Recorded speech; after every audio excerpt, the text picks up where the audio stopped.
La marche du disciple de Jésus-Christ. Ne livrez pas vos membres au péché comme des instruments d'iniquité, mais donnez-vous vous-même à Dieu, comme étant vivants de mort que vous étiez, et offrez à Dieu vos membres comme des instruments de justice. Car le péché n'aura point de pouvoir sur vous, puisque vous êtes non sous la loi, mais sous la grâce.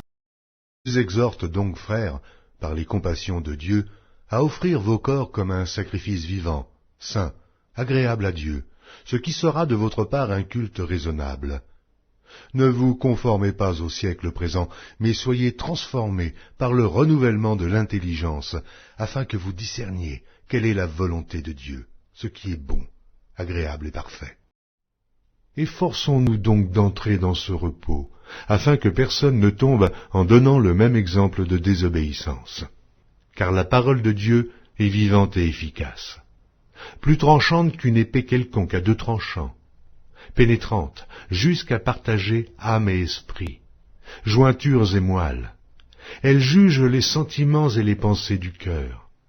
Nulle créature n'est cachée devant lui, mais tout est à nu et à découvert aux yeux de celui à qui nous devons rendre compte.